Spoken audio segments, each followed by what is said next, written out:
सामाजिक संदर्भों में काम किया, व्यापारिक संस्थाओं में काम किया, शैक्षणिक संस्थाओं में काम किया, मजदूर संस्थाओं में काम किया, सेवा भारती के माध्यम से सेवा के सेक्टर में काम किया। तो झुग्गी बस्तियों से लेकर हेल्थ कैंपों से लेकर हम भिन्न भिन्न उसमें लगे रहे। धार्मिक संस्थाओं में काम किया। एक दौर ऐसा आया कि विश्व प्रसिद्ध गंगा यात्राएं, हम लोग जब युवा थे तो मंदिर धर्म इस पर रुझान कम रहता था और शायद ये मान लेते थे कि धर्म सिर्फ मोक्ष के मार्ग की तरफ ले जाता है। ये ध्यान नहीं था कि गीता जब सुनाई गई तो वो मोक्ष की तरफ नहीं थी, वो तो अर्जुन को समाज में राज्य व्यवस्था के द्वारा सेवा करने के लिए आगे लाने की प्रेरणा थी। तो कृष्ण अर्जुन को सुनाते हैं। युवाओं के मन में ये धारणाएं कम बैठ रही थी, लेकिन ऐतिहासिक गंगा यात्राओं ने यूथ को अध्यात्म की तरफ डाइवर्ट किया।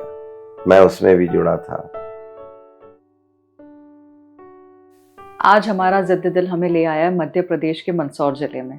आज हम बैठे हैं सुधीर गुप्ता जी के साथ में, जिनकी 3 पीढ़ियों ने पॉलिटिक्स में अपने आप को समर्पित किया है, देश को समर्पित किया है। आपका बहुत बहुत धन्यवाद सर, आपने हमें समय दिया।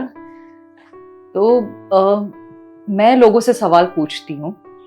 मुझे पता चला है कि आप वो इंसान हैं जिन्होंने संसद में सबसे ज्यादा सवाल पूछे हैं। तो ये सवालों का पिटारा आता कहाँ से आपके पास में? नहीं, एक स्वभाव रहता है जी। कि हम जो एटमॉस्फेयर में देखते हैं, लोगों से उठते बैठते बात करते समय सब्जेक्ट्स रहते हैं जी। मीडिया रोज प्रश्न खड़े करता है, तो मैंने एक नेचर बनाया कि क्यों न इन प्रश्नों को संकलित कर लें जी। कि विषय एटमॉस्फेयर में है ये, और जो विषय खड़े हैं वो किसी न किसी के मन की अंदर की आह है या भावना है जी। तो उसको सरकारी सिस्टम के अंदर डाल क्यों न दिया जाए। वो एक क्वेश्चन बन जाएगा और धीरे धीरे मेरे पास क्वेश्चनों की भरमार होने लगी और मैं मौका देखकर उन प्रश्नों को सदन के अंदर उठाने लगा। क्योंकि पूरा सिस्टम कंप्यूटरकृत है और डिजिटल पैटर्न पर क्वेश्चनों के सिलेक्शंस होते हैं, तो जिस दिन जो मंत्रालय रहता है मैंने उसको अपने एक्सपीरियंस में ले लिया कि जो इस दिन जो मिनिस्ट्री है उसके इर्द गिर्द के क्वेश्चनों को हम, तो ये भी कह सकते हो कि मेरे पास क्वेश्चन का स्टॉक रहता था। तो मैंने उसको उठाना शुरू किया तो लोगों की समस्याओं के निदान हुए। तो एग्जाम्पल के लिए गायत्री परिवार नशा मुक्ति के लिए काम करता है जी। रेड क्रॉस नशा मुक्ति के लिए काम करता है। समाज के कई लोग, कई संस्थाएं नशे से परेशान होकर नशा मुक्ति की तरफ डाइवर्ट करते हैं। तो मुझे लगा कि कोई क्वेश्चन बनता है, तो नशे के नए नए व्यवहार देश दुनिया में आए। ई सिगरेट एक प्रक्रिया देश के अंदर देखने को मिली बड़ी तेजी से, सम्रांत बच्चों के बीच में, छोटी उम्र के बच्चों के बीच में। पैन जैसा दिखता है सिगरेट, पेरेंट्स समझ नहीं पाते थे और दुनिया की ये कंपनियां ई सिगरेट भारत के बाजारों में खपा देती। तो मैंने एक क्वेश्चन उठाया, मिनिस्ट्री में संज्ञान लिया और अंततः भारत में ई सिगरेट बैन हो गया जी। एक मुद्दा था, हमें लगा हमने उसको कुछ हद तक समाधान की तरफ पहुंचा दिया जी। तो यही मन के अंदर जिद्द रहती थी कि विषय है तो इसका समाधान चाहिए। धीरे धीरे देश में उन दिशाओं में काम होने लगे। मैं सामाजिक संदर्भों में, मेरे दादा हिंदू महासभाई थे जी। तो वो हिंदू महासभा से आरएसएस लाइन पर आए और उसके बाद मेरे पिता आरएसएस के पदाधिकारी हुए, फिर जनसंघ के पदाधिकारी हुए, फिर मेरी माँ जनसंघ की स्थानीय इकाइयों की लीडर हुई। तो घर में राजनीति और राजनीति में समाज के विषयों के साथ राजनीति, क्योंकि उस दौर का जनसंघ राष्ट्रवादियों की पहचान के रूप में था। मैं छोटा ही था, मैंने भी अपने आप को संघ की शाखाओं से जोड़ा और मैं धीरे धीरे इन संस्थाओं के निकट आने लगा। लेकिन इसके पहले मैंने मुस्लिम समाज को, ईसाई समाज को, मैंने अपने आप को वामपंथियों के सिस्टम से भी जोड़ा और समाज के भिन्न भिन्न क्षेत्रों में मैंने काम किया। धार्मिक संस्थाओं में, सामाजिक संस्थाओं में, व्यापारिक संस्थाओं में, मजदूर यूनियनों में, शैक्षणिक क्षेत्रों में मैं भारतीय शिक्षण मंडल से जुड़ा, क्लबों के माध्यम से तो प्रबुद्ध भारती से लेकर मैंने नेशनल लेवल तक काम किए। बैंक नौकरी में मजदूर संघ यूनियन में मेरी नौकरी चली गई, सेवाएं चली गई। तो मुझे शौक था कि लोग अगर समस्याग्रस्त हैं तो वो छोटी उम्र से मुझे बताओ भाई जी। तो लोग मुझे बता देते थे। छोटी उम्र से ही यानी ये स्वभाव मुझे धीरे धीरे लीडर की तरफ ले गया कि हाँ मैं कर दूंगा यार, तुम्हारा कोई काम है तो। बच्चे परेशान रहते हैं, पर्यावरण की समस्याएं रहती, तो मैंने अपने आप को जोड़ा। धीरे धीरे मध्य प्रदेश सरकार ने मेरे को स्टेट प्लानिंग कमीशन का मेंबर बना दिया जी।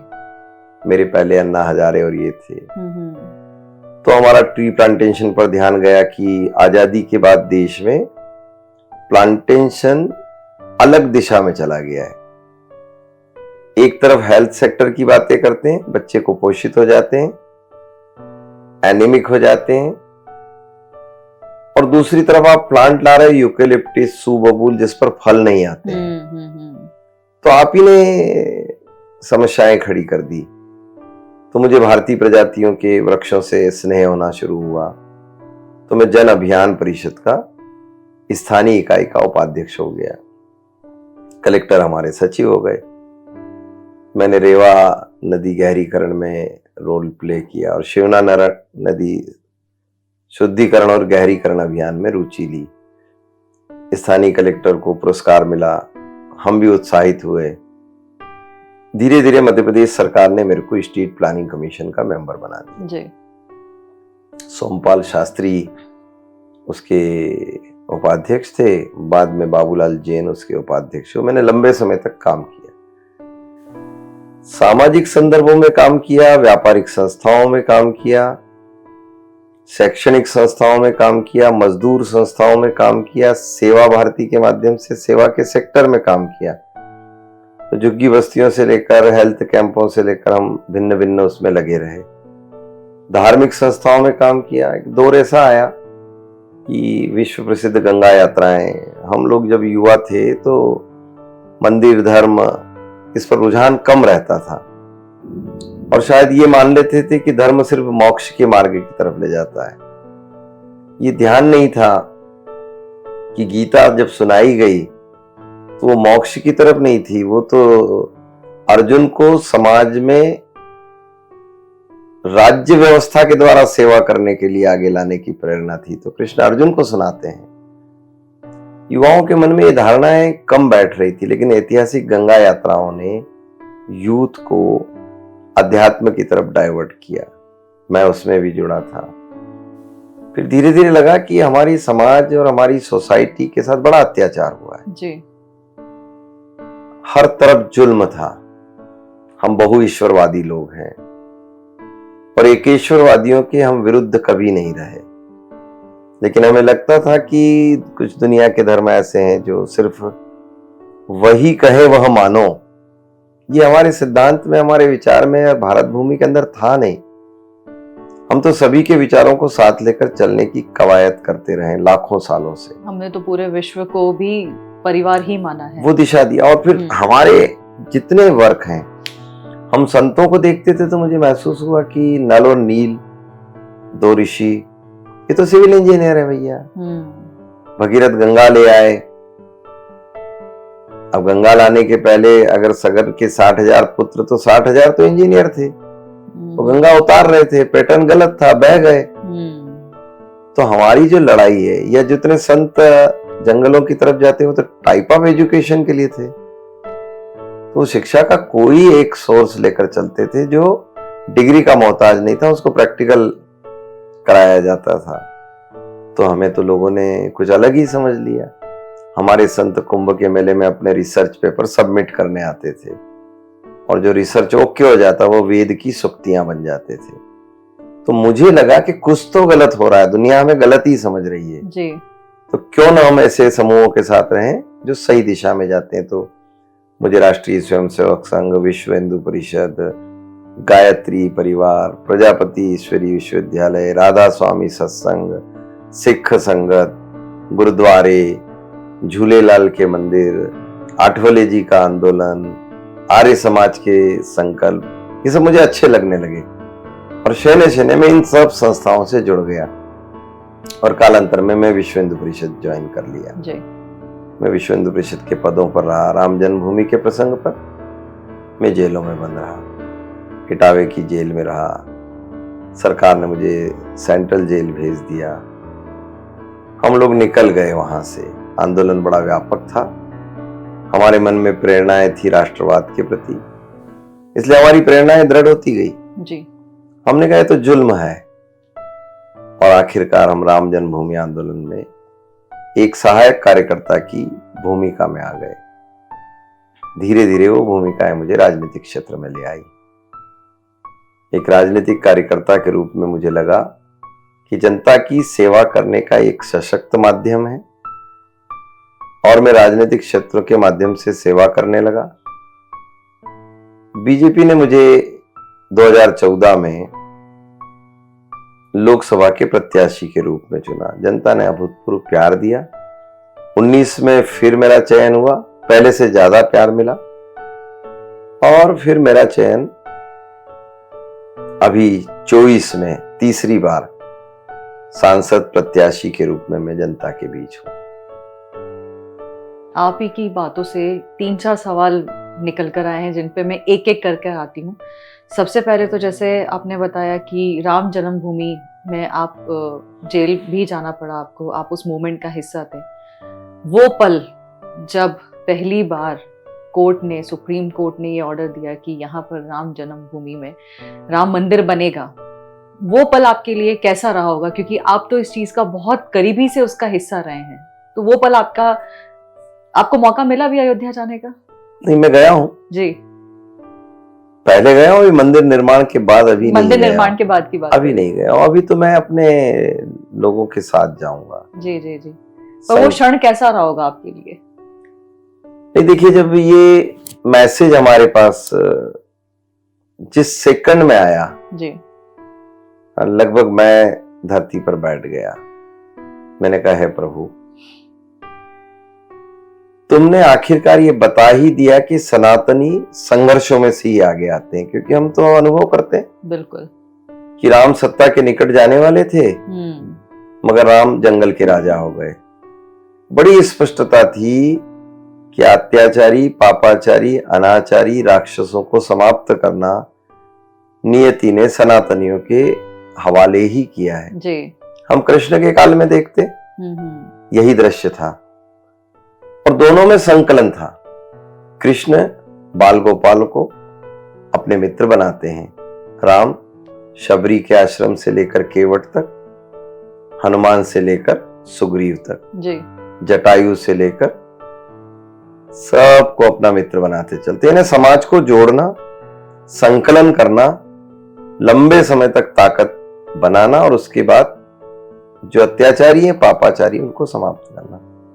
शायद मैं सोचता हूं राम जन्मभूमि के मंदिर निर्माण की वो पहली खबर मुझे रामायण काल से लेकर कृष्ण काल तक और मोदी के काल तक ले आई। मुझे लगने लगा कि दौर वही आ गया है। जी जी जी।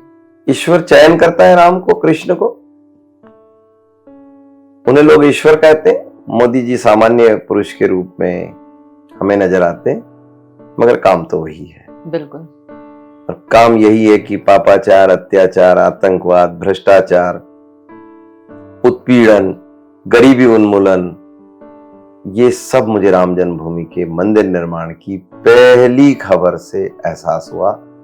शायद ईश्वर को यही पसंद है। जिस स्ट्रगल से बाहर निकल कर आते हैं लोग, और वही हमारे शो का नाम है द जिद्दी दिल शो, और वही आपके दिल की एक जिद होती है जो एक छोटी सी चिंगारी को हवा देकर आग में परिवर्तन कर देती है। तो उसमें आप अपने आप को कहाँ खड़ा पाते हैं? आपको क्या लगता है कि वो जिद आपकी? नहीं, देखिए, मैंने बहुत फील्ड पर काम किया है जी। मुझे लगा था कि मैं नेपाली संस्कृति परिषद से जुड़ा। मुझे लगा कि नेपाल में एक विचारधारा को समाप्त करने के लिए लोग काम कर रहे हैं। चाइना का अलग मूवमेंट है, इस्लामिक मूवमेंट है, क्रिश्चियन मूवमेंट है। मैं इन सबको गलत भी नहीं मानता हूं कि ये लोग करेंगे, और इनके सारे इरादे गलत हो ये भी नहीं कहूंगा, लेकिन आखिरकार सोसाइटी में परिवर्तन आता है जी। नेपाल धीरे धीरे कुचक्र में फंसता गया। मैंने अपने आप को उनसे जोड़ा। मैंने समाज के अंदर समरसता का अभाव था, तो मैंने कोशिश किया कि 100 जातियां क्यों ना एक मंच पर आए।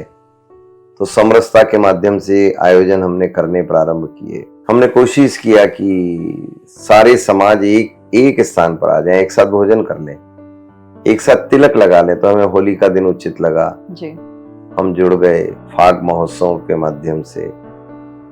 हमें एहसास हुआ कि धर्म को लेकर भिन्न भिन्न बातें होती है। तो हमने विश्व हिंदू परिषद के माध्यम से, जब मुझे कार्य मेरे पास था, तो हमने लगभग 65 समाजों को, वाल्मीकि से लेकर ब्राह्मण तक, सब एक मंच पर, एक जाजम पर, एक सीक्वेंस में कैसे आ जाएं। तो जब हमने जिद्द बनाया कि समाज को समरस करना है, तो हमेशा राष्ट्रीय स्वयंसेवक संघ के प्रचारकों की प्रेरणा मेरे लिए आधार बनती चली गई, और हम उसे जिद्द, उस जुनून को समाज में एक स्वरूप में ला पाने में सफल हुए। तो मुझे लगता है कि विषय बहुत सारे होते। मेरी साहित्य में रुचि थी, तो मैं प्रबुद्ध भारती में जुड़ा। मेरे जितने सहयोगी थे उस समय, doctor Om Nagpal, doctor Omrao Chaudhary, professor Uday Jain, Sureshwar Sharma, Ganesh Tamrakar, doctor Asthana, doctor Tripathi. Professor Uday Jain ने हिंदू इकोनॉमिक्स एक ग्रंथ लिखा। मुझे लगने लगा कि देश में कुछ किया जा सकता है जी। कोई संभावना है। तो मेरा जुड़ाव, मैं समझता हूं कि 20 से अधिक मजबूत संस्थाओं के साथ रहा है। तो मुझे धर्म, साहित्य, अध्यात्म, पर्यावरण, यानी सारे प्रदूषणों को मुक्त करना, प्रदूषणों से मुक्त करना और समाज को समरस भाव से आगे लाना जी। ऐसी तमाम ताकतों का मैं मित्र हो गया और उनका सहयोगी हो गया। आज मुझे लगता है उनमें से कई लोग अपने मिशन में सफल हैं, और एक नए दौर के भारत निर्माण में इन तमाम संस्थाओं का बड़ा रोल है। मैं विद्या भारती से जुड़ा जी। जिस स्कूल को मैंने अपना स्नेह दिया, समय दिया, आज वहां सैनिक स्कूल है। विद्या भारती के मेरी कॉन्स्टिट्यूंसी में 300 से अधिक स्कूल हैं। मेरा उनसे जुड़ाव मुझे एक ऐसी स्थिति में लाकर खड़ा कर दिया, मुझे उन बच्चों से स्नेह होने लगा जो पढ़ते भी हैं, देश में बड़ी बड़ी पोस्टों पर दुनिया में पहुंचते भी हैं, देश और में भारत को समझ कर पहुंचते हैं। तो ये जो समझ का विकास है जी, ये आखिरकार देश को आर्थिक रूप से, सामाजिक रूप से, सामरिक रूप से दुनिया के सामने एक मजबूत देश बनाने में सहयोगी बना है। मतलब जिस भी तरीके की आपकी यात्रा रही है, शुरुआत से लेकर अभी तक, इतनी सारी संस्थाओं के साथ आप जुड़ते हुए काम करते हुए आए हैं, और शायद इसीलिए ये मौका आपको मिला है कि जो आपका एक्सपीरियंस रहा है उन सबको देखते हुए पार्टी ने आपको चुना। और पिछले, क्योंकि अभी जो पार्टी का चलन चला है वो ये नए चेहरों को लेकर आ रहे हैं, इंट्रोड्यूस कर रहे हैं, लेकिन कई चेहरे ऐसे हैं जिनसे पार्टी चाहती है कि वो आगे भी कंटिन्यू करते रहें। नहीं, मैंने एक चीज महसूस किया मोदी जी को देखकर जी, उनके पास जो जिद्द है। मेरा हालांकि परिचय मोदी सर से उनके प्रधानमंत्री बनने के पहले से हो गया था। मेरी कॉन्स्टिट्यूंसी में उनका आना था। अब उन्होंने एक बात अपील के रूप में कही कि मेरे संसदीय क्षेत्र में अस्पताल नहीं होते थे। उन्होंने अपील के रूप में कही कि सारे लोग आप अहमदाबाद आते हो, मैं आपको स्नेह दूंगा। जब मुझे मौका मिला, आज मेरे कॉन्स्टिट्यूंसी में 3 मेडिकल कॉलेज है, शायद भारत में कहीं जी। तो मुझे सेवा हेल्थ सेक्टर में करने का मौका मिला। वो न्यूनताएं थी समाज में, मैं उनकी तड़फ देखकर परेशान रहता था। तो हल्के से रिक्वेस्ट पर ही मोदी सर ने मेरे को 1, 2 और 3 मेडिकल कॉलेज दे दिए। मैं एजुकेशन से जुड़ा रहा तो मैं सैनिक स्कूल ला पाने में एक अपना रोल प्ले कर पाया। मैं चूंकि जन सेवा में जुड़ा था, पानी की कमी को देखता था। गांव गांव में, घर घर में पीने का पानी नहीं था। आज चंबल का पूरा पानी है। शिवराज सिंह चौहान जी की महान योजना है। कुछ योगदान मेरे जैसे सेवक का भी है। मैं प्लानिंग कमीशन से लेकर उस पर काम करता रहा। आज घर घर में जल जीवन मिशन आया है जी। उसमें मेरी तड़प भी थी कि पानी तो लाना ही है, पानी तो पहुंचाना। आज हम चंबल और माही के पानी को ला पाने में सफल हुए। हम देखते थे कि पानी का इतना बड़ा लड़ाई था, महिलाएं क्यू में रहती थी, घंटों पानी के लिए मशक्कत था। मेरा संसदीय क्षेत्र 2024 दिसंबर वो आखिरी दिन होगा जब एक भी घर ऐसा नहीं होगा जहां नल से जल नहीं होगा। गर्व महसूस होता है कि कुछ किया है। जी, हम जहाँ पे भी गए हैं हमने सिर्फ परेशानियां सुनी हैं कि ये परेशानी है, ये प्रॉब्लम्स हैं, ये दिक्कतें उनको फेस करनी पड़ रही है। यहाँ पर बैठकर लग रहा है कि ऑलरेडी काफ़ी परेशानियों के ख़त्म हो चुकी हैं और भी आगे आप कैसे प्लान कर रहे हैं? क्योंकि 2014 से पहले का मंदसौर, 2014 के बाद का मंदसौर और 2024 के बाद का मंदसौर, इन तीनों में आप कहाँ डिफरेंस? नहीं, देखिए 2014 में हम कहीं नहीं थे जी, या जो भी थे तो वो हमारे प्रदेश के मुखिया शिवराज सिंह जी का बड़ा परिश्रम था जी। लेकिन आज ये संसदीय क्षेत्र नेशनल हाईवे पर है। दुनिया की सबसे बड़ी रोड NH हमारे पास है। चंबल का पूरा पानी खेतों में और घरों में होगा। बच्चों को पायलट बनना है तो हवाई जहाज खड़े हैं, 2 एयर स्ट्रिप पर है। सैनिक स्कूल है, मेडिकल कॉलेज है, नर्सिंग कॉलेज है, CM राइज स्कूल है, PM श्री स्कूल है,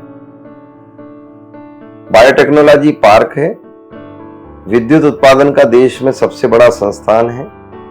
शिमला का प्रोजेक्ट अकेला ही 1440 मेगावाट बिजली उत्पादन करेगा, तो रुनीजा से लेकर मोरवन तक के प्लांट लगे पड़े हैं, सौर ऊर्जा के हैं, विंड है जी।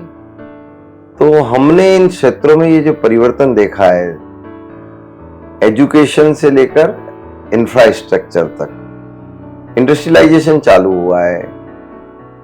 लेकिन मैं जो चाहता हूं भविष्य में कि जो बदलता परिवेश है, भारत इकोनॉमिकली वाइबल हुआ है अभी और दुनिया की 5वीं बेस्ट इकोनॉमी बन चुका है। 27 तक तीसरी इकोनॉमी बनेगा और हम चाइना से। बिल्कुल। मैं चाहूंगा कि मंदसौर संसदीय क्षेत्र के बच्चे उन जुझारू बच्चों में सम्मिलित हों जो हर एक फील्ड से अर्थ प्रबंधन को पुष्ट करते हो, चाहे वो एग्रीकल्चर हो, चाहे वो इंडस्ट्रियलाइजेशन हो, चाहे वो सर्विस सेक्टर हो जी। और जो गुमराह किया था कांग्रेस की सरकारों ने एग्रीकल्चर सेक्टर से सीधे सर्विस सेक्टर जाना, बीच में इंडस्ट्रियल सेक्टर छोड़ दिया था। हम चाहते हैं कि गांधी का भारत, मोदी का भारत, मोदी के सपनों का भारत, वो मेरा संसदीय क्षेत्र बने। जब मोदी जी ने 4 बच्चों को मयूरपंख दिए जो गगनयान मिशन का पार्ट बने थे, तो मुझे लगा कि 128 टाइप ऑफ एजुकेशन डालने वाले कृष्णा अपने मुकुट में मयूरपंख धारण करते हैं और मोदी सर ने सनातन की ये सर्वोच्च चिन्ह उन बच्चों को दिए और कहा कि जाओ चंद्रमा पर लगा कर आओ, और स्वयं 4 पंख लेकर पाताल में द्वारिका के अंदर समुद्र में चले गए जी। और वहां लगाए। संदेश में स्पष्टता है कि स्वर्ण भंडार भारत का बढ़ रहा है, फॉरेन करेंसी भारत में बढ़ रही है, इकोनॉमिकली हम वाइबल हो रहे हैं। तो संदेश में स्पष्टता है कि पाताल से लेकर आकाश तक अब हिंदुस्तानी बच्चों को अपने प्रयास भी करना है और ये ध्वजा जो लगाई है मयूरपंख की, ये दुनिया को बताना है कि ये अवसर अब भारतीयों के हाथ में है। मैं अपने संसदीय क्षेत्र को इस क्रम में पीछे नहीं छोड़ना चाहता। बिल्कुल। और इसी क्रम में मैं अपने संसदीय क्षेत्र को एक जिद्द जुनून के माध्यम से भारत के बेस्ट संसदीय क्षेत्रों में खड़ा करने का हर संभव कोशिश करूंगा। वो फील्ड चाहे जैसा हो, हम हर फील्ड में अव्वल रहेंगे, ये लड़ाई में लड़ता रहूंगा। आप बच्चों को, मंदसौर के बच्चों को पायलट बनाने की बात कर रहे हैं, पर मंदसौर का सबसे पास जो एयरपोर्ट है 200 किलोमीटर दूर इंदौर में है, तो मंदसौर को अपना एयरपोर्ट कब मिलेगा? नहीं, देखिए हम ये बात जानते हैं कि हम बहुत पहले से बहुत पीछे हैं जी। लेकिन हम आज सफल हैं कि नीमच और मंदसौर की एयर स्ट्रिप अपने बच्चों को पायलट ट्रेनिंग दे पा रही है जी। ये बाकी संसदीय क्षेत्रों में अभी नहीं है, हम जी। इसे कर पाए हैं। जी जी जी। और हम ये भी जानते हैं कि उड़ान योजना के तहत मैंने अपने प्रश्नों के माध्यम से भी ये विषय लिए और हम इस बात पर भी जिद्दी हैं कि आखिरकार संसदीय क्षेत्र को हवाई सेवाओं से जुड़ा पाने में हम कर ही लेंगे, क्योंकि हमने कूनो के बाद अफ्रीकन चीता मेरी कॉन्स्टिट्यूंसी में आएगा, वो तैयारी पूरा कर लिया है। जी। पर्यटन में हम हिंगलाज रिसोर्ट, बुद्धिस्ट सर्किट, स्वदेश दर्शन सर्किट डिक्लेयर करा चुके हैं, तो दुनिया की सबसे बड़ी संभावनाएं बढ़ गई है। एनएच हमारे पास आया तो लॉजिस्टिक फैसिलिटी प्रोवाइड होगी, तो लोगों को जब एयर ट्रैफिक नीड होगा तब एयर ट्रैफिक यहाँ मिलेगा, ये हमारी भी जिद है। जी जी जी। क्योंकि टूरिज्म की दृष्टि से देखा जाए तो मंदसौर इलाका भी अपने आप में एक नाम रखता है। जिस तरीके की परियोजनाएं देखी हैं, जिस तरीके की पुरानी इमारतों को भी फिर से उनके ऊपर जीर्णोद्धार का काम हुआ है, तो टूरिज्म किस हद तक आपको लगता है कि आपके आने के बाद में मंदसौर कितना ज्यादा टूरिज्म को लेकर अपना चर्चा का विषय रहा? देखिए, एक बात बहुत साफ है कि हमारे पास एलोरा के बाद दूसरा रॉक कटिंग का मूवमेंट है जी। जिसे धर्मराजेश्वर की गुफाएं कहते हैं। भारत सरकार का आर्कियोलॉजिकल सर्वे ऑफ इंडिया उसे धमनार की गुफाओं के नाम से जानता है। भारत सरकार ने उसने करोड़ों रुपया लगाया। हिंगलाज रिसोर्ट में भारत सरकार ने 45 करोड़ रुपया स्टेट के माध्यम से दिया है। अब अगर हमारे पास अफ्रीकन चीते आते हैं तो हमारी सेंचुरी में लोगों के आने की संभावना है, तो हमारे पास 3 संभावनाएं हैं जी। मंदिरों के माध्यम से, धार्मिक टूरिज्म, प्राकृतिक एटमॉस्फेयर में हम गिद्ध संरक्षण परियोजना को आगे बढ़ा चुके हैं। हमारे पास जंगली बहुतायत पशु के साथ साथ चीतों के आने के बाद लोगों के घूमने का एक मार्ग हम बहुत तेजी से, जिससे हमारा होटल बिजनेस से लेकर संभावनाएं बढ़ेगी। हमने चूंकि बुद्धिस्ट सर्किट डिजाइन किया तो विदेशी पर्यटकों के आने की संभावना इस क्षेत्र में व्यापक है जी। और क्रमशः वो दिख भी रही। कनेक्टिविटी का अभाव था, वो धीरे धीरे बढ़ रही है। रेलवे में अभूतपूर्व हमें सफलता मिली है। हमारे कई स्टेशन अब अमृत स्टेशनों के रूप में शुमार है। जी जी जी। टूरिज्म की बात की हमने, कृषि की बात की, बच्चों को आगे ले जाने की बात की हमने, महिलाओं को कहाँ खड़ा पाते हैं आप? देखिए, मंदसौर संसदीय क्षेत्र हमारा ऐसा है कि महिलाओं की रुचि हर फील्ड में आगे बढ़ने की है जी। हमारे यहाँ एक बीजेपी का कार्यकर्ता ही कहे, हमारा बूथ अध्यक्ष है, उसने अपनी बेटी को पायलट ट्रेनिंग दिया जी। आंचल, आज वो भारतीय सेना में मिग उड़ाती है। अरे वाह। हम इस क्षेत्र की बहनों को तेजी से कैसे आगे ले जा पाए, इसलिए हर फील्ड में हम काम कर रहे हैं। पुअर सेक्टर में देखो तो सेल्फ हेल्प ग्रुप के माध्यम से पूरे देश में सर्वाधिक सक्रिय भूमिका मेरी कॉन्स्टिट्यूंसी की और लगातार मैं उस पर फोकस करता हूँ जी। लखपति दीदियां गांव-गांव में बनने के लिए बहुत तेजी से आगे आई है और इसीलिए महिलाओं का सशक्तिकरण, एजुकेशन के माध्यम से बेटियों को पढ़ने की सुविधाएं प्रोवाइड हुई है जी। और चूंकि जब मोदी जी ने सारी जातियां समाप्त कर दी, बड़ी स्पष्टता है कि महिला, युवा, किसान और गरीब ये हमारे फोकस के मेन केंद्र हैं। जो मोदी जी के हैं वही सांसद के भी हैं जी। और इसलिए हम पूरी ऊर्जाओं के साथ, पूरी शक्तियों के साथ इन चारों जातियों पर, मैं जाति शब्द उपयोग कर रहा हूं, इन पर हम फोकस करेंगे जी। उसमें बहनें भी बहुत तेजी से आगे बढ़े, ये हमारी भावना रहेगी। आपने संसद में जुडिशियल अकाउंटेबिलिटी पे प्राइवेट मेंबर बिल को प्रेजेंट किया, मतलब आपको क्या लगता है कि अभी वाले बिल में ऐसे कौन से लूप होल्स हैं जिसकी वजह से आपको उसकी नीड? नहीं, देखिए, जब मैंने बिल रखा था जी, उसके बाद तो भारत सरकार ने, माननीय अमित शाह जी ने देश को नया स्वरूप ही दे दिया है। हम भारतीय कानूनों को अंग्रेजी व्यवस्थाओं से बाहर निकाल रहे हैं जी। और इसीलिए आईपीसी से लेकर एविडेंस एक्ट तक सब में संशोधन है। हमारा प्रश्न था कि जुडिशरी की जो अकाउंटेबिलिटी है, कार्य को समय पर करना, उस प्रबंधन को और पुख्ता करने की देश में बड़ी आवश्यकताएं हैं और इसीलिए समय समय पर जनता के सजेशनों को हम उन माध्यमों से आगे बढ़ाने की कोशिश करते हैं और हमारी ये आवश्यकता भी है देश की कि अगर समस्या आई है, विवाद है, तो आप इसका तत्काल निपटारा करो। उसको जितना लेंथी करने की कोशिश करते हैं उतने विवाद बढ़ते हैं। कुछ मामले हो सकते होंगे कि जिन्हें समझने में समय चाहिए, बाकी कई चीजें ऐसा ही चलती रहती है जी। इसलिए हम चाहते हैं कि जुडिशली की भी अकाउंटिंग, आज हम भी है, मैं परफॉर्मेंस बेस्ड पॉलिटिक्स करता हूँ। जनता से मैं कई बार कहता हूँ, भाई दूध में कितना पानी है नापने के लिए लैक्टोमीटर है, शरीर में कितना गर्मी है नापने के लिए थर्मामीटर है। अब अपने सांसद के कार्यों का भी परीक्षण करो। तो मैं कहता हूं कि सदन के अंदर मेरी उपस्थिति और मेरे द्वारा उठाए क्वेश्चन और बेस्ट सांसद के मुझे 6 बार मिले अवार्ड, 3 बार सांसद रत्न अवार्ड जी। तो मैंने परफॉर्मेंस दिया पार्टी के प्रति। मैं देश में लगभग 290 विधानसभाओं में विचार के आधार पर काम कर चुका हूँ, चाहे गुजरात, उत्तर प्रदेश, पश्चिम बंगाल, हरियाणा, दिल्ली, कर्नाटक, कई राज्यों में जी। और विकास में कंपेयर चार्ट बनाकर देखिए कि 10 साल बनाम 65 साल, आपके सांसद सुधीर गुप्ता बनाम अन्य, तो स्पष्टता नजर आएगी।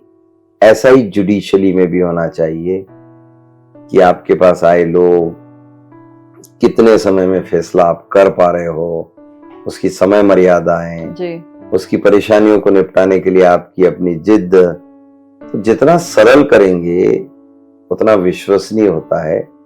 तो हर एक फील्ड की अपनी अकाउंटेबिलिटी डिजाइन होनी चाहिए। विकसित भारत 2050 के क्षेत्र से आपका जो क्षेत्र है मंदसौर, आप मंदसौर का क्या योगदान मानते हैं उसमें? देखिए, हम एक बात बहुत स्पष्टता से जानते हैं कि मैं फाइनेंस कमेटियों का भी मेंबर हूँ जी। मैं एक बात जानता हूं कि वित्तीय प्रबंधन फर्स्ट। अगर वित्तीय प्रबंधन है तो समस्याएं निपटेगी बहुत सारी। बिल्कुल। हेल्थ से लेकर एनवायरनमेंट तक अगर आपने दिशा सही पकड़ लिया, आपके पास प्रबंधन है फंड का और दिशा गलत है, तो आप एक तरह से दैत्य श्रेणी में आओगे, सोने का लंका बना लिया। बिल्कुल बिल्कुल। और आपके पास अगर वित्त प्रबंधन है और लोग सही है तो आप राम राज्य की तरफ आओगे। पैसा दोनों के पास हो सकता है, बट दिशा क्या होनी चाहिए? तो परंतु पहले पैसा होना चाहिए। तो इकोनॉमिकली हम वाइबल कर रहे हैं जी। 13,90,000 करोड़ कुल हमारे पास कलेक्शन था 2013-14 में, जब मोदी जी को सरकार मिला जी। और आज जब मोदी जी ने अपना व्यय बिल प्रस्तुत किया तो 47,50,000 करोड़ का। सेनाओं को पेंशन नहीं दे पाते थे, 1 रैंक 1 पेंशन, रिटायर्ड फौजी सड़क पर होते थे। आज 6 लाख करोड़ का विशाल बजट। बिल्कुल। तो जैसा भारत आगे बढ़ रहा है, मंदसौर संसदीय क्षेत्र का योगदान उसकी पॉपुलेशन और उसकी ताकत से हमेशा ज्यादा मिलेगा, क्योंकि यहाँ के जो कार्यकर्ता हैं, यहाँ की जो जनता है, यहाँ की जो भावनाएं हैं, वो जिद्दी भावना है। हम हर फील्ड में अपने आप को आगे रखना चाहते हैं जी। ये जिद और जुनून मुझे जो मिला है वो मेरी जनता से मिला है। ये जो जिद शब्द आप बार बार उपयोग में ले रहे हैं, बड़ा अच्छा लग रहा है सुनकर कि जो जिद, एक जिद होती है नेगेटिव, एक आपको नैरेटिव की तरफ लेके जाती है, लेकिन आपने जिस तरीके की जिद रखी है अपने अंदर और जिस तरीके से आप अपने क्षेत्र को आगे ले जाने के लिए जो आप जिद कर रहे हैं, सच में सर बहुत अच्छा लग रहा है ये सब कुछ सुनकर कि हम लोग, फिर से मैं वही शब्द दोहरा रही हूँ कि हम लोग वहाँ बैठे हैं आज कि जहाँ पे न्यूनतम शिकायती लोग मिलेंगे आसपास की, शायद वो भी कोई छोटी मोटी रही होगी तो रही होगी। इसी पक्ष में आप मुझे बताएं कि आप भारत के विपक्ष को कहाँ खड़ा पाते हैं? गुमराह विपक्ष है। आपने तो बिल्कुल उनका उन्हें पता नहीं है जी कि देश क्या है, जड़ें क्या है जी, आवश्यकताएं क्या है। जॉर्ज सोरस से दोस्ती रखना, शी जिनपिंग की टीमों के साथ राजदूतावासों में जाकर मित्रता के पेग आगे बढ़ाना, पाकिस्तानियों के कार्य की, चाहे उनकी अतिवादी आतंकवादी घटना, उनको प्रोत्साहित करना, भारतीय सेना के किए कार्यों पर प्रश्न खड़े करना जी, राम के अस्तित्व को चुनौती देने के लिए अपने कार्यकर्ताओं को वकील के रूप में कोर्ट में खड़े करना, अन्याय करने के बाद न्याय यात्रा की गुहार करना जी। और गुप्त फार्मूले की रॉबर्ट वडेरा कैसे अमीर हुए ये भारत की गरीब जनता को नहीं बताना, अपना हाथ अपने पास, सोनिया का हाथ राहुल के पास, राहुल का हाथ प्रियंका के पास और प्रियंका का हाथ रॉबर्ट के पास, बस यही उनकी पृथ्वी है, यही उनकी परिक्रमा है। और इसीलिए गुमराह विपक्ष में लगभग सभी पार्टियों में यही सीन है जी। तो मैं नहीं समझता हूं कि उनको अपने चौके चूल्हे और अपने परिवार के अलावा कुछ दिखता है जी। न देश समझ में आया, न नदियां देख पाए, न आर्थिक परेशानियों को समझ पाए, न सामाजिक विभ्रम से देश को दूर निकाल पाए। इसलिए एक ही शब्द उनके लिए पर्याप्त है, गुमराह विपक्ष। काफी गुमराह लगते भी हैं। जिस तरीके से आपको लगता है कि कभी जनेऊधारी हो जाते हैं, कभी शिव मंदिर जा रहे हैं, मोदी जी पे सवाल भी उठते हैं कि कभी बोलते हैं कि वो कभी जय श्री राम नहीं बोलते हैं, जय श्री राम बोल दिया तो बोलते हैं कि ये जय महादेव क्यों नहीं बोलते हैं। उन्हें कुछ पता नहीं है। देखिए, भारतीय संदर्भों को वो समझते नहीं है। शिव यानी तमाम रिजेक्ट वनस्पतियों के स्वामी होते हैं वो जी। अमृत मनुष्यों के लिए अर्थात देवों के लिए होता है और मेरे शिव जहर अपने गले में रखते हैं। दूध के लिए गाय मनुष्यों के लिए और नंदी को अपने पास रखते हैं। वनस्पति फल फूल मनुष्यों के लिए और जो औषधीय पौधे हैं धतूरा आंकड़ा ये अपने पास रखते हैं। तो उनका जो स्वभाव है, ये स्वभाव विपक्ष ले सकता है क्या? ये स्वभाव तो मोदी ही ले सकते हैं। बिल्कुल सही कह रहे हैं। और कृष्ण को समझना कहां आसान है। 128 टाइप ऑफ एजुकेशन जी। अब मैं कहूं कि विपक्ष अपनी अपनी डिग्रियां बताए, वो मोदी से डिग्री मांग रहे थे तो मोदी जी ने तो डिग्री बता दिया ना, सारी पृथ्वी को बता दिया कि 76% पॉपुलेशन दुनिया का मोदी को सैल्यूट करता है। जी जी। तो ये जो स्टेज है, मैं समझता हूं कि देश को आगे ले जाने के लिए पहले देश को समझना पड़ेगा और इसीलिए इन लोगों के पास कोई न विजन है न कोई लोग है। ऐसे 5 काम जो आपने प्रदेश के लिए किए हैं और जिस पे आपको बहुत गर्व महसूस होता है, और ऐसे करने वाले 5 काम जो आप सोचकर बैठे हैं कि अगले कार्यकाल में आप उनको जरूर से लागू करेंगे। नहीं, हम जैसे एक भूमिका थी कि स्वास्थ्य के क्षेत्र में आगे बढ़ना जी। तो हमने प्रदेश के साथ लड़ाई लड़ा, परिणाम हमारे संसदीय क्षेत्र में मेडिकल कॉलेज आए। जी। हमारे मन में था कि पानी जन जन तक ले जाना, प्रदेश उसे लड़ रहा था, हम उसमें सहयोगी हुए। हम अपने विधायकों के साथ, हम अपने मुख्यमंत्री के साथ अपनी बात को प्रधानमंत्री तक ले जाने में हम सफल रहे। जी। हमारे मन के अंदर भाव था कि इंफ्रास्ट्रक्चर मजबूत हो, इसलिए दुनिया का सबसे बड़ा रोड दिल्ली मुंबई एक्सप्रेसवे हम ला पाने में सफल हुए। जी। हमारे मन के अंदर भाव था कि रेलवे की फैसिलिटीज मेरी कॉन्स्टिट्यूंसी से जाए, हम दोहरीकरण कराने में, 4 नए रेल मार्ग खोज पाने में, रेलवे प्लेटफॉर्मों का उन्नयन करा पाने में, अमृत स्टेशन करा पाने में हम सफल हुए। हमारी कोशिश थी कि स्वच्छ भारत मिशन के साथ हम पार्टिसिपेट करें। मैं अपने शहरों को अमृत शहर घोषित करा पाने में सफल रहा। मैं समझता हूं कि ये हमारी सफलता है और आगे आने वाले समय में अगर आप हमसे पूछें कि 5 काम कौन से होंगे तो मैं तो एक ही काम बताऊंगा। वो काम है परिवारों के बीच आर्थिक संपन्नता आए जी। समाजों में सामाजिक संदर्भ बढ़े, जाति धर्म के भेदभाव से अपनी कॉन्स्टिट्यूंसी को दूर करते हुए आर्थिक रूप से सबल राष्ट्र का सबसे सबल आर्थिक संसदीय क्षेत्र बना पाने में हम कोशिश करेंगे। जी, बहुत स्ट्रॉन्ग मैसेज है ये। मतलब आज हम जहाँ पर हैं और जिस तरीके की वार्तालाप हमारे और सुधीर जी के बीच में हुई है, बहुत कम ऐसे मोमेंट्स आते हैं जहाँ पे हमें लगता है कि हम ऐसे स्ट्रॉन्ग कॉन्स्टिट्यूशन में बैठे हुए हैं कि जहाँ पे सुधीर जी ने पिछले 10 सालों से अपने क्षेत्र को आगे बढ़ाया है, कोशिश कर रहे हैं और आगे बढ़ाने की। लेकिन अगर हम कहीं पे भी एक लूप होल ढूंढने की कोशिश करें तो शायद हमें नहीं मिलेगा, वो लूप होल भी नहीं मिलना है हमें। इसीलिए सुधीर जी, बहुत अच्छा लगा आज आपसे बात करके। नमस्कार। नमस्ते। और आपसे प्रेरणा लेके मैं चाहती हूँ कि कई युवा इसी तर्ज पे आगे बढ़ें, क्योंकि आज के युवा को हम बहुत ज़्यादा भटका हुआ महसूस करते हैं, बहुत ज़्यादा भटका हुआ देखते भी हैं। लेकिन जिस तरीके की शिक्षा और जिस तरीके का वातावरण आप यहाँ पे लाने की कोशिश कर रहे हैं, बहुत उम्मीदें हैं युवाओं को भी और उनसे जुड़े हुए हर क्षेत्र को। इसीलिए आपको बहुत बहुत बधाई और आपका तहे दिल से आपके जिद्दी दिल को आज मैं सलाम करना चाहूंगी कि आपकी उस जिद ने क्षेत्र को कहां से कहां पहुंचाया। नमस्कार।